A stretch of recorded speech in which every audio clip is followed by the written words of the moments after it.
네, 오늘은요 기도원 시리즈 6번째 시간입니다. 다음 시간이면 이제 기도원 시리즈가 이제 끝이 나는데 오늘과 다음 시간 함께 말씀을 나누면서 이 기도원 시리즈를 통해 지금 우리에게 무엇을 말씀하시는지 계속 함께 좀 살펴봤으면 좋겠습니다.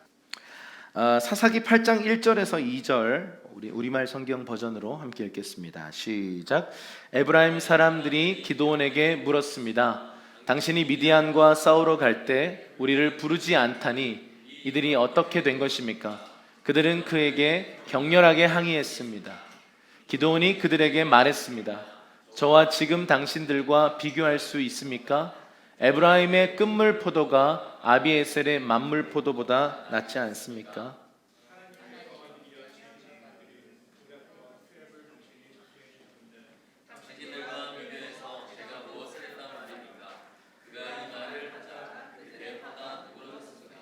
우리가 어떤 그 상황이나 사건이나 이런 갈등을 이렇게 맞이하게 되면 임기응변으로 잘 넘어가는 사람들이 있습니다. 그러니까 임기응변이라고 하는 건 뭐냐면 좀 이 상황에 맞게 적절한 말과 행동을 해서 그 상황을 모면하는 것을 말하는데, 오늘 이 기드온의 이 몇 가지 모습들, 그동안 보지 못했던 몇 가지 모습들을 함께 보면서 한 사람이 승리와 성취 이후에 그 승리를 유지하지 못하면 어떻게 또 다른 실패의 악순환으로 들어가는지를 보게 되는 장면입니다. 여러분, 여기 에브라임 사람들이 기드온한테 다짜고짜 묻는데 화가 났습니다. 왜 화가 났냐면 밑줄 친 부분 보세요. 당신이 미디안과 싸우러 갈 때 우리를 왜 부르지 않았습니까? 라고 그랬어요. 근데 사실은 부르지 않은 게 아니라 부르긴 했습니다. 미디안과의 전쟁에서 그 300용사들이 그 작전이 성공했죠. 그리고 미디안 연합군이 자기들끼리 찔러 죽이는 일이 벌어지고 도망가는 일이 벌어졌어요. 그때 도망가는 남아있는 이 적군들을 섬멸할 때 에브라임 불렀어요. 그런데 왜 이제 불렀냐 이거죠. 왜 너희끼리만 좋은 영광 다 차지하고 나는 부르지 않냐라고 말하는 것입니다. 그래서 좀 화가 나가지고 따져서 묻는 거죠. 왜 우리를 부르지 않았습니까? 어찌 된 것입니까? 라고 기드온에게 말합니다. 여러분, 여기서 좀 배경을 이해할 필요가 있는데, 이 에브라임 지파 사람들은요, 이 므낫세 지파 사람들과 조금 사이가 그렇게 좋지는 않습니다. 요셉의 두 아들이잖아요, 에브라임과 므낫세. 근데 원래는 므낫세가 장자의 축복을 받도록 돼 있었어요. 원래 나이나 이 모든 건 그래요. 그런데 야곱이 축복할 때 오른손 자리에다가 므낫세를 세웠고 왼손의 자리에다가 이 에브라임을 세웠는데, 야곱이 어떻게 축복할게요? X 이렇게 축복을 해버려요. 성경의 감동이죠. 그러니까 하여튼 뭐 성경에 보면요, 큰 자가 작은 자를 섬기리라 이런 것들이 되게 많아요. 야곱과 그 에서의 사이에도 주님은 그렇게 말씀하셨고 그것 때문에 사실은 비극이 있었습니다. 그런데 이 요셉의 아들들도 비슷한 이런 일이 벌어집니다. 장자의 축복을 사실은 에브라임이 받아버려요. 그런데 에브라임이 이 축복을 받고 나서 어떤 성품으로 점점 이렇게 발전해 갔냐면 난 당연해. 나에게 이런 은총이 부어지는 것은 당연해. 그러면서 다른 지파들보다 우월적인 그런 생각을 갖고 살아가는 것이죠. 그런데 내가 주목받아야 되고 내가 영광 받아야 되고 내가 대장해야 되는데, 기드온, 므낫세 지파 중에서도 작은 집안 사람, 너 기드온, 네가 뭔데 나서, 왜 나를 안 부르고 네가 나서는 거야? 라고 지금 이기고 나서 그렇게 따지는 거죠. 만약에 이 전쟁 이전에 만약에 에브라임이 내가 싸우겠어 이랬다면 좀 멋있을 수 있는데, 다 이겨놓으니까 와가지고 밥숟가락 얹으려고 하는 그런 심보인 것입니다. 사실은 되게, 여러분 이런 표현 써서 그렇습니다만 재수없는 캐릭터예요.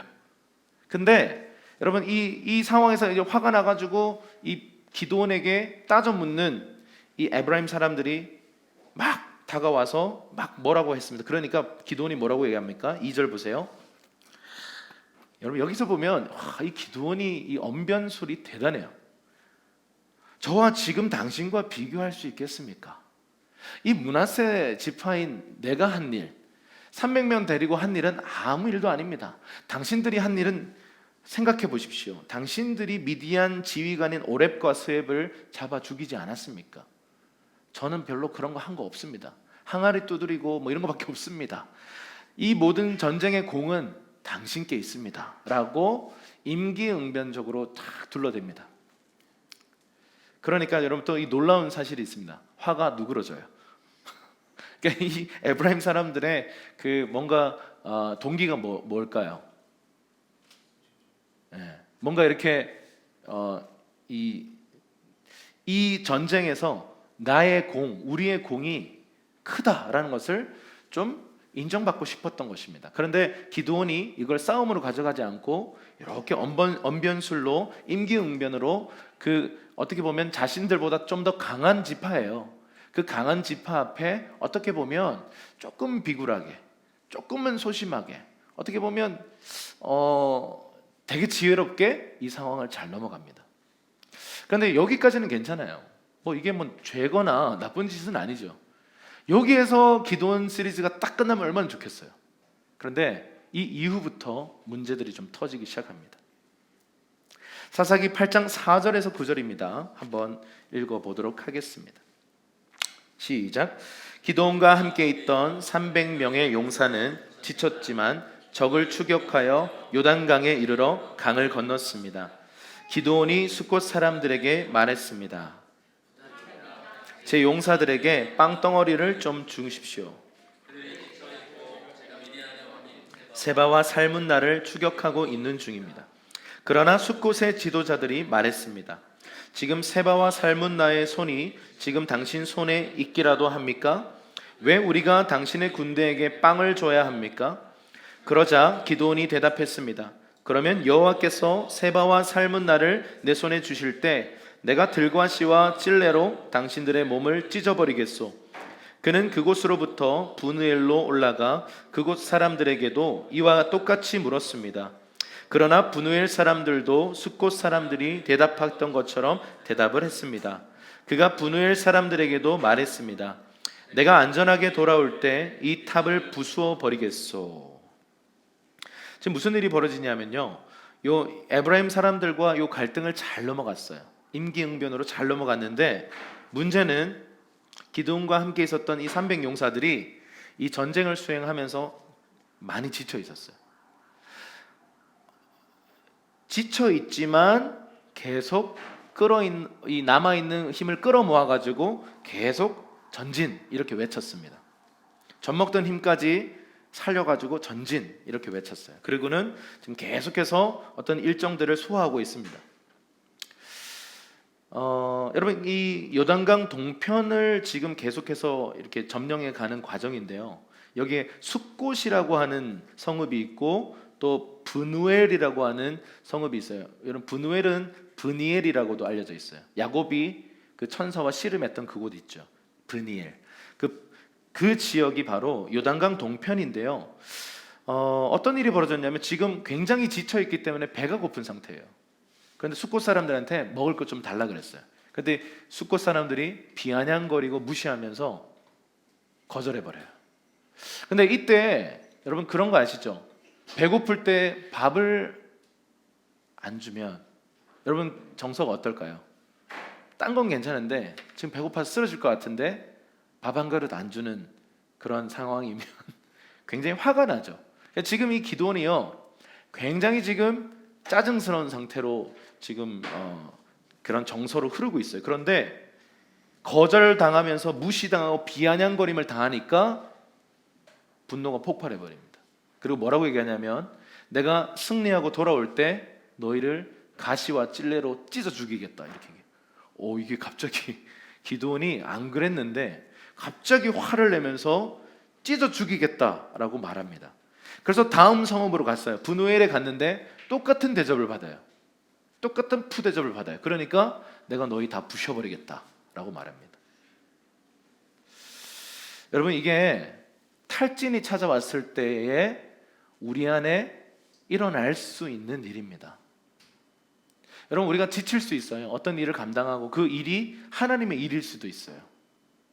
물론 하나님이 일이 아니라 그냥 내 마음대로 하다가 지칠 수도 있는데, 하나님의 일, 사역을 하다가 주님이 명령하신 일을 하다가도요 우리가 지칠 수가 있습니다.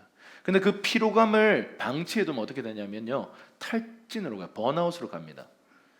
번아웃이 왜 무섭냐 하면, 우리 번아웃은 어떤 상태냐면요, 그냥 육적인 상태로 그냥 묶여버리는 상태예요. 아무리 충만했던 사람들도요, 번아웃이 찾아오고 나면 어떤 말 하냐면, 나 아무것도 못해, 난 해도 안 돼, 부정적인 말을 막 늘어놓습니다. 여러분, 탈진이 찾아온 사람들이 지금 잠깐 멈추고 주님 앞에 머물고 내가 지금 어디서부터 잘못됐는가에 대해서 조금 돌아봐야 되는데, 멈추지 않고 계속 전진하는 거죠. 그게 뭐냐면, 내가 이 일을 해야 된다는 거예요. 여러분, 처음에 여러분 이 기도는 나는 할 수 없습니다. 그래서 주님은 내 안에서 너는 할 수 있다. 다시 말하면 이 전쟁은 너에게 속한 게 아니라 내가 하는 전쟁이다.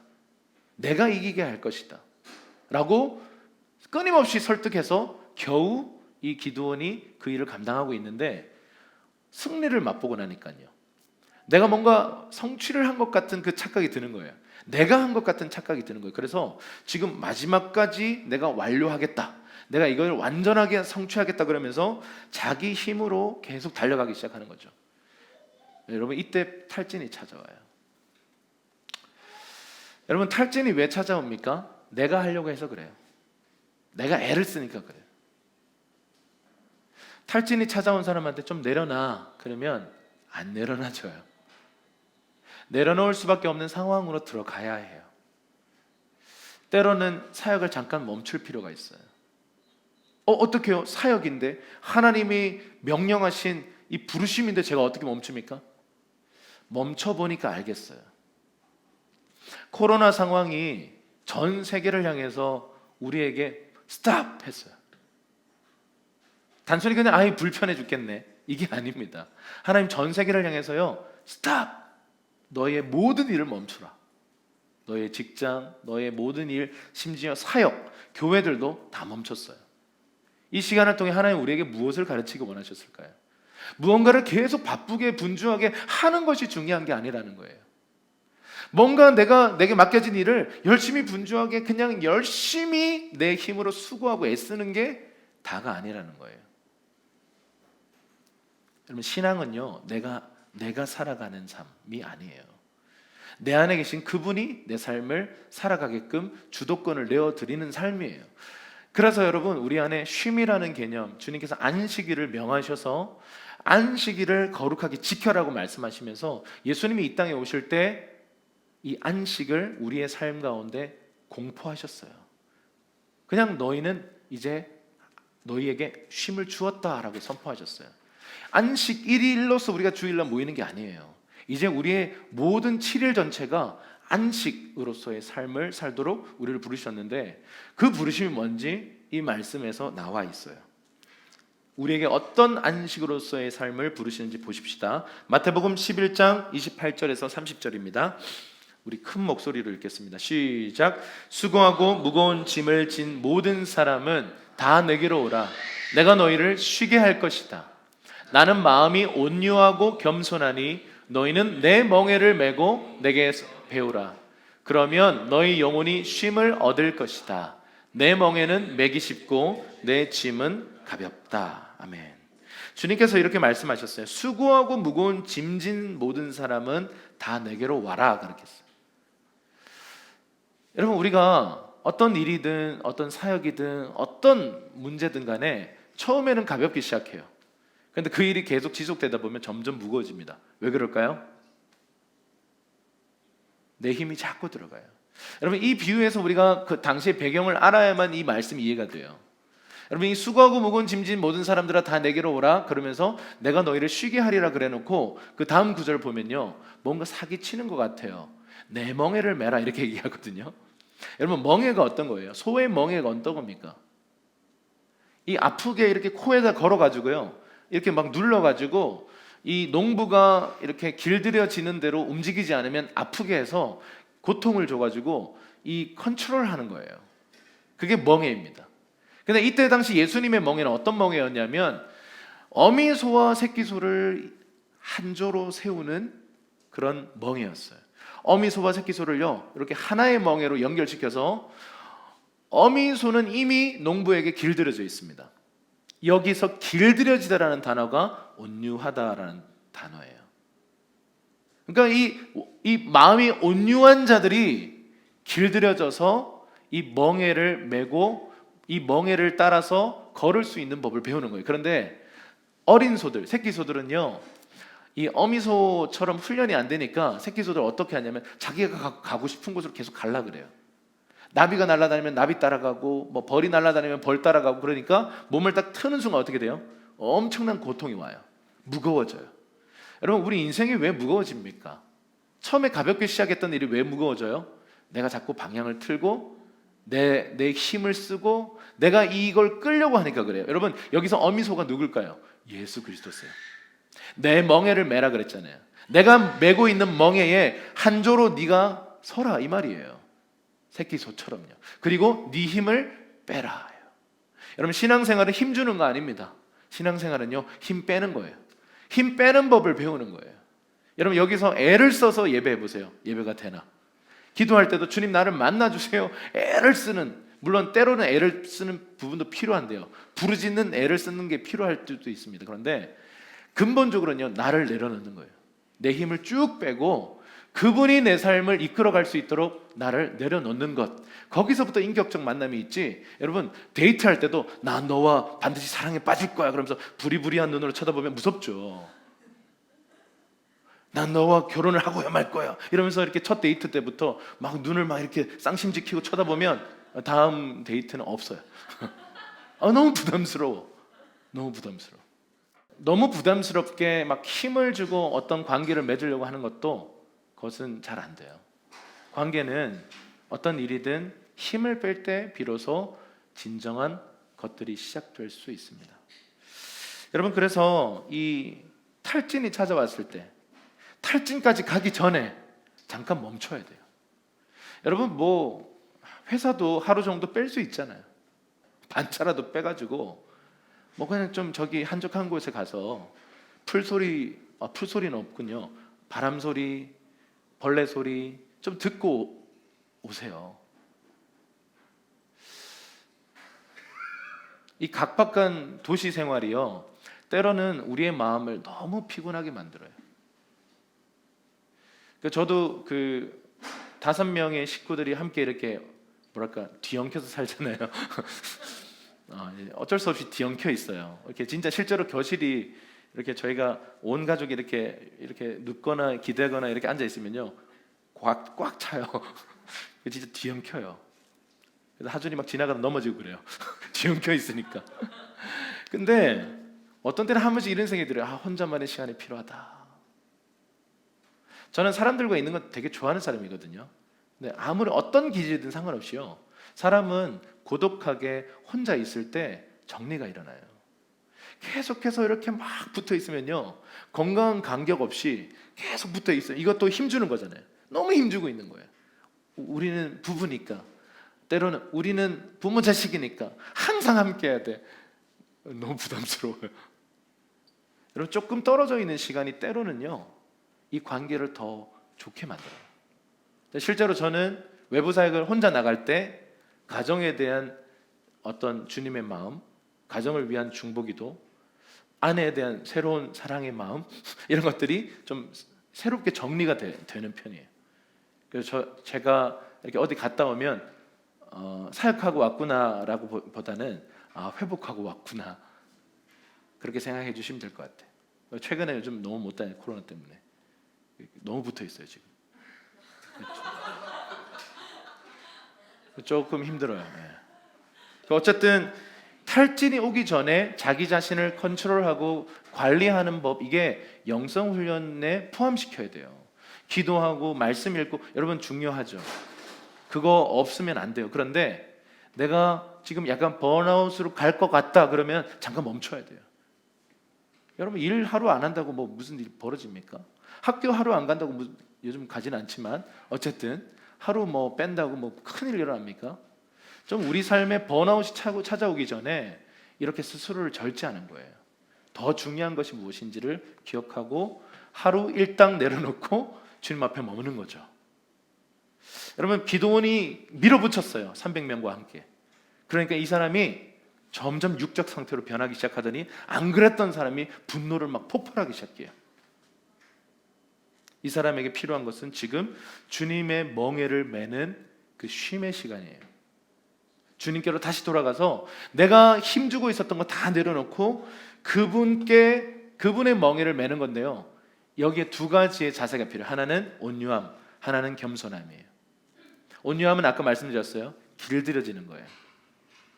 충성하는 거예요. 충성. 그리고 겸손은 우리의 권리를 포기하는 거예요. 내가 막 놀 수 있는 권리, 내 마음대로 지금 막 내 뜻대로 할 수 있는 이 모든 권리를 내려놓고 예수님께로 가면요, 우린 그런 생각이 들어요.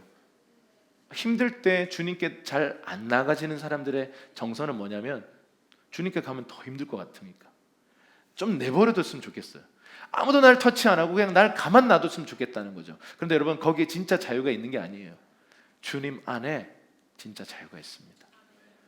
여러분, 그 감정, 그 심리를 뛰어넘어서 주님께로 나아가는, 이게 영성 훈련이에요.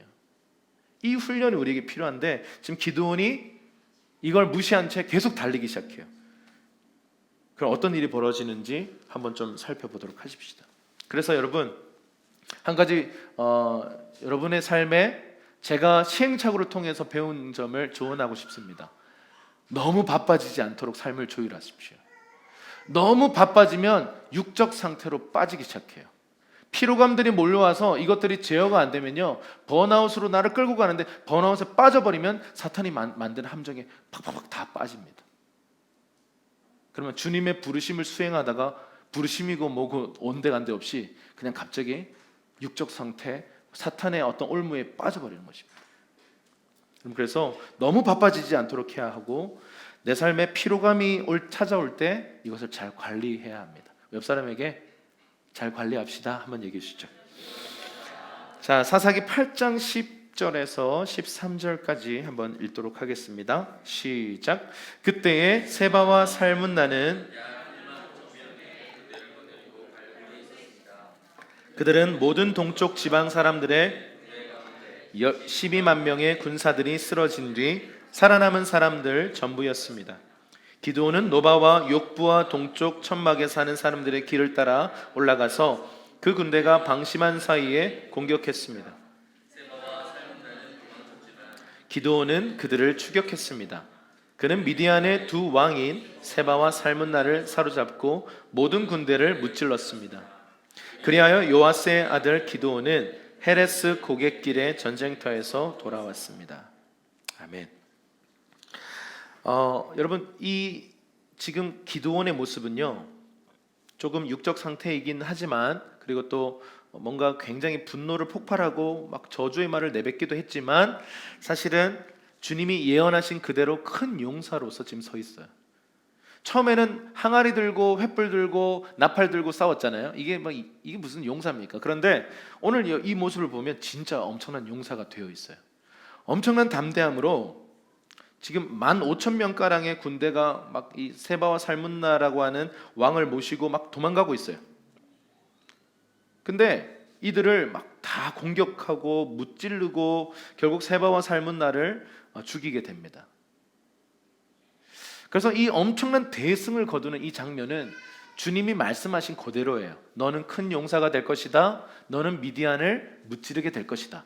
그분의 말씀은 신실하게 이루어졌어요. 그런데 문제가 있어요.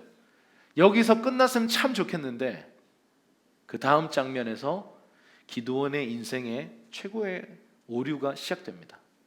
계속 한번 볼게요. 8장 15절에서 17절입니다. 시작. 그리고 기드온은 숫곳 사람들에게 가서 말했습니다. 세바와 살문나를 보라. 너희가 그들에 관해 세바와 살문나의 손이 지금 당신 손안에 있기라도 합니까? 왜 우리가 지친 당신의 부하들에게 빵을 줘야 합니까? 라고 말하며 나를 조롱했었다. 그는 그 성읍의 장로들을 붙잡아서 들가시와 찔레를 갖고 숫곳 사람들에게 본때를 보여주었습니다. 그는 또 브누엘 탑을 허물고 그 성읍 사람들을 죽였습니다. 여러분, 기드온은 지금 강한 에브라임 지파 앞에서는요, 이 엄청난 임기응변으로 뭔가 칭찬하고 아부를 떨면서 지금 위기를 모면했어요. 이 모습은 뭐냐면 강한 자한테는 약하고요, 약한 자한테는 강해요. 여러분, 이런 사람들의 특징이 전형적으로 열등감의 깊은 상처, 다시 말하면 두려움이 많은 사람들이 어떤 권력을 잡았을 때의 모습이에요. 강한 자 앞에서는요 막 이렇게 굽신거려요. 그리고는 나보다 약한 사람들 앞에서는요 막 폭력적입니다. 이게 지금 기드온이 보여주는 좀 안타까운 모습입니다. 그런데 이게 단순히 그냥 어떤 태도였으면 좋겠는데 이게 살인으로 이어져요. 숫곳과 분우엘 사람들을 어마어마하게 죽여버립니다. 이게 비극의 시작이에요. 여러분, 신약 성경에 예수님께서 원수를 사랑하라, 원수를 위해 기도하라, 너를 핍박하는 자들을 위해 기도하라라고 말씀하신 것은요 뭐 고상한 삶을 살아라 이런 게 아니고요, 그거 우리를 위한 거예요. 여러분, 용서는요 그 대상을 위한 것이기도 한데요, 사실 본질적으로는 나를 위한 거예요. 여러분이 누군가를 용서하지 못한다면요, 그것은 그 대상을 위한 일이라기보다는 사실은 내가 누군가를 용서하지 못해서 내가 묶여버리는 것입니다, 영적으로요.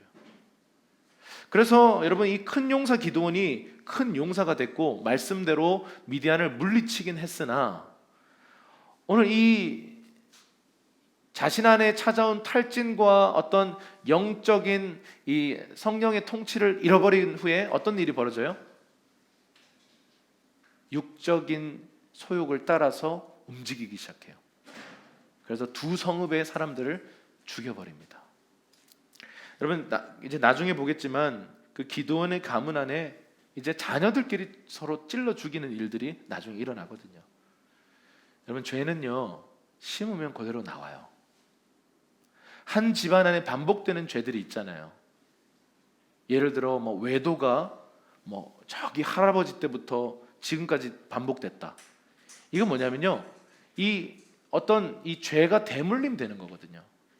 이것이 영적으로 가능합니까? 네, 가능합니다.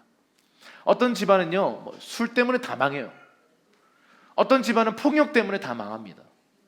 여러분, 여러분의 집안의 어떤 그 가문에 좀 반복되는 어떤 그런 죄의 악순환이 있습니까? 어떤 악순환이 있나요? 한번 생각해 보십시오. 네, 우리 집안의 가문에 이렇게 반복적으로 이렇게 시작되는 그런 어떤 악순환들이 있다라는 것입니다.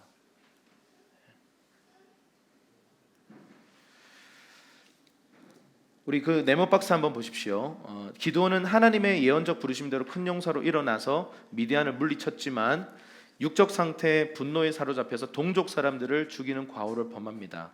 여러분, 우리가 승리와 성취감에 도취될 때 하나님의 임재와 말씀을 떠나버리는 이런 아이러니를 반복할 수 있습니다. 이게 말도 안 되는 것이죠.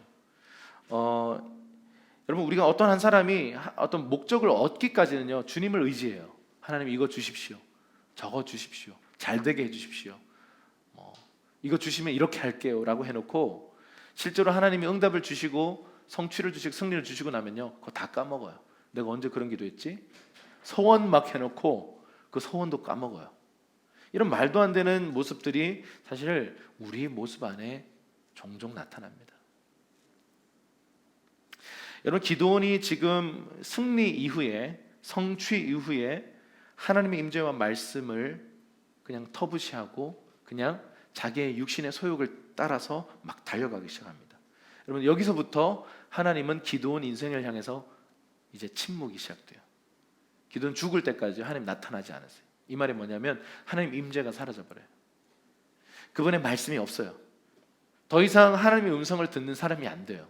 그냥 하나님과 전혀 상관없는 삶을 살다가 그냥 인생을 마감한 사람으로 그냥 끝나버려요. 여러분, 이게 얼마나 비극입니까? 여러분, 저와 여러분을 통해서 하나님께서 일하실 것입니다. 아멘이십니까? 그런데 조심해야 합니다. 우리를 통해 하나님의 큰 일을 행하셨을 때, 놀라운 일을 행하셨을 때 그것에 대해서 우리가 그 승리를 유지하지 못하는 일들이 너무 많이 일어나요. 자, 우리 고린도전서 9장 27절 한번 읽겠습니다. 고린도전서 9장 27절 시작. 내가 내 몸을 쳐 복종시키는 이유는 내가 다른 사람에게는 복음을 전하고 도리어 나 자신은 버림받지 않도록 하기 위함입니다. 우리 고린도전서 9장 27절에 나타난 이 바울의 고백이 어떤 거냐면요, 자신이 사도로서 놀라운 부흥과 하나님의 통로로 쓰임을 받고 나서 내가 버림받을까 봐 두렵다는 거예요. 여러분, 저와 여러분을 통해 하나님 일하실 거거든요. 그리고 놀라운 승리를, 부흥을 주실 건데 그 이후에 우리가 버림받을 수도 있습니다. 무서운 얘기예요. 잔뜩 쓰임받고 인생 말년에 그냥 하나님을 떠나버리는 영적 리더들, 성경에 많이 나와요. 그 위대한 솔로몬 보세요. 말년에 밀곰 숭배에 빠져요. 밀곰 숭배는 말도 안 되는 거거든요. 어린아이들을요 불에 던지는 숭배예요. 솔로몬이 바보입니까? 다윗의 아들이잖아요. 솔로몬 성전을 세우고 하나님의 이 빽빽한 구름 같은 영광을 그 성전 가운데 가득하게 했던, 말하자면 강력한 영적 지도자였잖아요. 근데 그의 말년이 어떻게 됐어요? 이방 여인들을 사랑하고 여자, 여러분 후궁만 막 3,000명. 그냥 여러분 이 세상의 쾌락을 향해 막 달려가는 거예요. 그래서 그 이방 여인들의 사랑을 빠지니까 이방 여인이 섬기는 밀곰 숭배에 같이 빠지는 거예요. 여러분, 이게 그 대단했던 하나님의 사람 솔로몬의 말년입니다. 그리고는 회개하는 책이 전도서예요. 인생은 헛되니 모든 것이 헛되다. 인생을 후회하고 인생을 마감해요. 그게 솔로몬입니다. 물론 솔로몬을 통해 많은 하나님의 역사가 있었고 그걸 토대로 다음 세대가 새로운 일들을 행했어요. 그런데 문제는 버림받을 수도 있겠다라는 거예요. 제가 지금 솔로몬 버림받았다 그런 얘기 하는 건 아니에요. 사도 바울이 이러한 하나님을 알기 때문에요, 자신을 통해 일어났던 엄청난 부흥과 승리와 성취를 뒤로하고 그것에 대해서 생각지도 않고 계속 앞만 보는 거예요.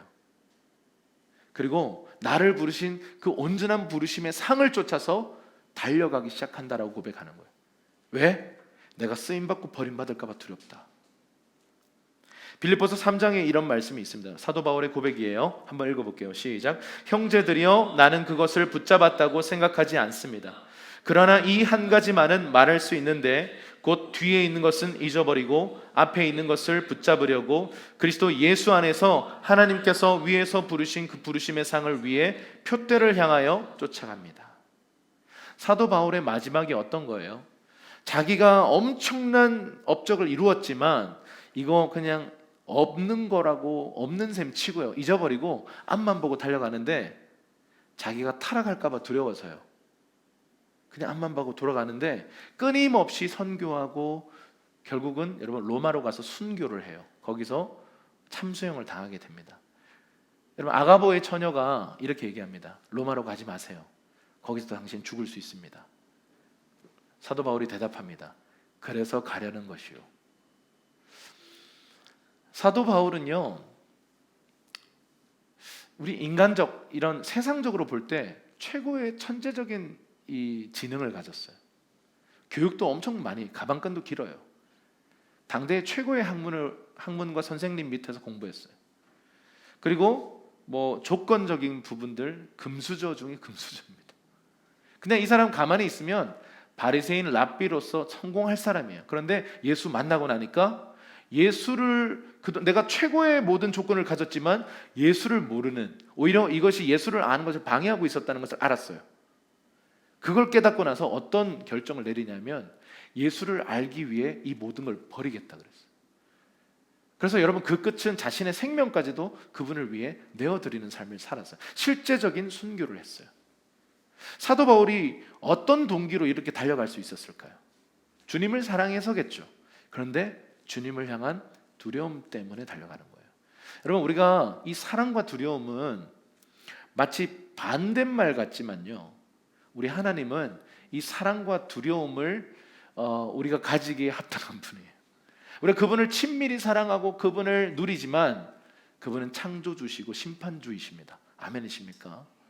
마지막이 올 거예요. 우리가 한 사람 한 사람이 그 각 사람의 행함대로 그분의 보좌 앞에서 심판을 받게 될 겁니다.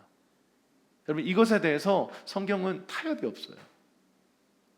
사도 바울은 이 부분에 대한 이 두려움 때문에 자기 자신의 삶을 계속 절제해요. 여러분, 이제 대사도로 추앙받아도 되지 않을까요? 총회장으로 나서면 뽑히지 않을까요? 예를 들어 혹시 대권 후보로 나오면 뽑히지 않을까요? 사도 바울 정도 되면 최고 아닙니까? 지도력, 지력, 영성, 또 뭐가 있습니까? 학문적인 것들, 또 뭐 목회적인 것들, 개척자로서도 최고죠. 선교사로서도 최고예요. 이 사람은 거의 완벽에 가까운 사람이에요. 물론 하나님이 그가 자고하지 못하도록 이 어떤 육신의 질병, 간질병이라고 추정되는 그 병을 일부러 그냥 하실 정도로 이 사도 바울은 대단한 사람이었다고요. 사도 바울 안에요, 그를 교만하지 못하게 만드는 하나님의 그 은혜의 세팅이 있었던 거죠. 그 세팅 속에서 사도 바울 계속해서 자신이 놀라운 자신을 통한 업적이 일어나지만 그거 잊어버리고 여전히 남아있는 부르심, 아직 내가 완수하지 못한 그 부르심만 보고 달려가는 거죠. 여러분, 우리가 지금 어떤 분들은 제대로 시작도 안 해본 분들도 있을 거예요. 그럼 지금 이 얘기가 와닿지 않습니다. 근데 어떤 사람들은 뭔가를 시작해서 업적들이 조금씩 나타나는 사람들이 있을 거예요. 그러면 이만큼 했구나. 그 인생이 한 40대, 50대, 60대 지나면서 하나님께서 나를 통해 이런 일들을 하셨구나. 그러면 그때 자꾸 기념하고 싶어져요. 뭐 기념이 나쁜 것은 아닙니다. 기억하기 위해 사진 찍고 정리하고 좋은 겁니다. 그런데 자꾸 내 삶의 업적을요, 그 업적을 근거로 나의 정체성을 잠깐 생각하려고 해요. 내가 이런 일을 했었지. 나 이런 사람이지. 그래서 여러분, 내가 왕년에 이런 말이 나오는 거예요. 맨날 내가 왕년에 이러면서 내가 어떤 사람인 줄 알아? 왜냐하면 지금은 그런 사람 아닌 것 같으니까 그때 나의 화려했던 모습을 자꾸 지금에 대입하려고 하는 거죠. 근데 사도 바울은 그거 잊어버리고 아직 나는 성장하고 싶다. 아직 나는 달려가고 싶다. 나의 삶에 남아있는 마지막 마라톤 완주를 향해서 나는 지금도 달려가고 싶다라고 고백하면서 나의 업적을 내려놔버린 거예요. 그리고 나는 버림받고 싶지 않다. 어떻게 해서든 마지막 날에 그 부활에 참여하고 싶다. 부르심의 상급을 온전히 얻고 싶다. 그러면서 달려갔던 거죠. 에베소서 6장 13절입니다. 이것도 사도 바울의 저작물이죠. 한번 읽어볼게요. 시작. 그러므로 하나님의 전신갑주를 입으십시오. 이는 여러분이 악한 날에 능히 대적하고 모든 것을 행한 후에 굳건히 서기 위한 것입니다. 여러분, 전신갑주가 뭐예요? 온 몸을 이렇게 무장하고 무기를 드는 거거든요. 근데 이 전신갑주를 입는 목적이 뭐예요? 승리한 이후에 당신이 승리를 유지하기 위해서 입어야 된다는 거예요. 이런 생각 해본 적 있으십니까? 영적 전쟁을 위해서 전신갑주 입는 건 어찌하면 당연한 거예요. 조금 영적 훈련 받은 사람들은 이거 알아요. 그냥 나가면 두드려 맞는 거 알아요. 그래서 영적으로 잘 무장하고 어떤 영적 싸움을 해야 된다는 걸 압니다. 이거는 상식이죠. 그런데 문제는 이 승리 이후에 자신이 취약해져 있을 때, 무방비 상태로 있을 때 원수들이 치고 온다는 것을 성경은 말하고 있는 거예요. 여러분, 이런 거죠. 사역에 어떤 좋은 성과를 내고 사람들에게 칭찬받고 성공적인 사역을 딱 마치고 나서 넘어지는 거죠. 이걸 인생으로 봤을 때 막 엄청난 업적과 어떤 목회, 성공적인 목회, 성공적 사역을 딱 마치고 말년에 교만해지고 돈을 사랑하고 권력에 탐욕을 부리고 성적인 문제에 넘어지는 이런 어른들이 꽤 있었어요. 전 세계 가운데 영적 지도자들 안에 이런 문제로 넘어지는 케이스가 있어요. 여러분, 기드온이 바로 이런 케이스입니다. 엄청난 승리와 성취 이후에 갑자기 사람이 무방비 상태에 빠지고 자신을 무장하고 있었던 겸손, 온유 다 내던지고 분노 폭발하고 그 분노만 폭발한 게 아니라 실제로 살인을 저질러 버렸어요. 그것도 동족을요. 여러분, 전신갑주는요, 싸울 때는 당연히 입어야 되겠죠. 그 싸우고 나서 입으래요. 다시 말하면 이 전신갑주는 주님 오시는 날까지 우리 입고 있어야 돼요. 5분 대기조 아시죠? 5분 안에 출동해야 되는 그 사람들. 진짜 불편하거든요. 교회도 못 가요. 전투화 신고 자야 돼요. 옷 그대로 입고 5분 안에 총 들고 연병장에 집합을 해야 되는 사람들이기 때문에 5분 대기조 걸리고 나면요 진짜 불편합니다. 여러분, 우리 신앙생활 주님 앞에 서는 날까지요 이 영적 싸움은 멈추지 않을 것입니다. 그렇기 때문에 이 전신갑주를 입어야 돼요. 여러분, 승리하는 것도 중요하지만 승리를 유지하는 것 더 중요합니다. 승리 이후에 원수들이 우리가 무방비 상태일 때 우리를 치고 들어온다는 것을 우리가 기억해야 합니다. 하나님께 승리를 주십시오라고 기도한 후에 승리를 유지하게 해주십시오라고 기도해야 합니다. 오늘 말씀을 좀 마무리하겠습니다. 여러분의 삶의 승리와 성취가 나타날 때 그것이 교만이나 어떤 타락으로 우리를 이끌어 간다면 여러분, 이것으로부터 우리를 보호해 주시는, 우리가 어떤 피로감이나 탈진의 문제나 어떤 내가 애를 쓰고 내가 뭔가를 하려고 하는 이 교만함이 올라올 때 그걸 내려놓는 거. 여러분, 다윗도 인구조사라는 걸 했어요. 내가 막 우리 왕국의 위세를 막 드러내고 싶은 어떤 욕망이에요. 여러분, 하나님께서 제가 지난주에 그런 얘기 했잖아요. 우리의 이름을 드러내실 때 교만해지는 거 아니야? 이러면서 그 이름을 안 드러내려고 애를 쓰는 케이스들이 있다고 말씀드렸어요.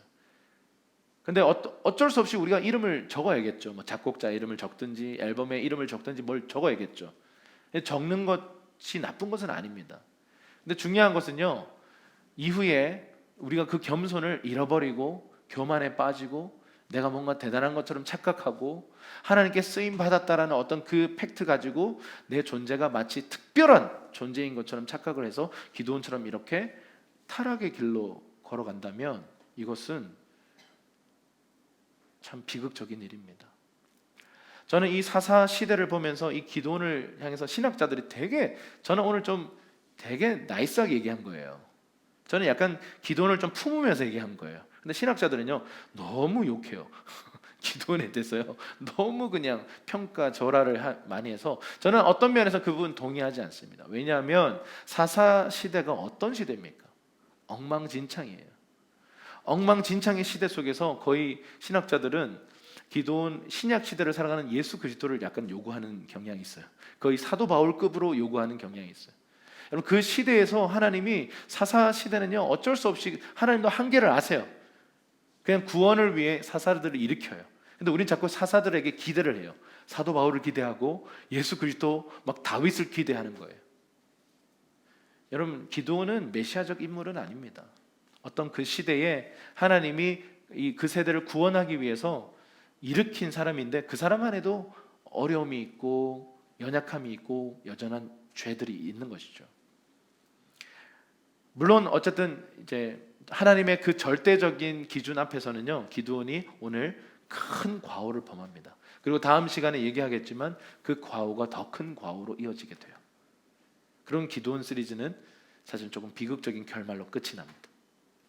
기드온이 엄청난 대승을 이루고 엄청난 용사가 되어서 엄청난 돌파가 일어난 이후에 그대로 그냥 가서 해피엔딩이면 참 좋겠는데 조금 잘못했는데 그게 나중에 더 큰 오류로 문제로 번져나가는 것입니다.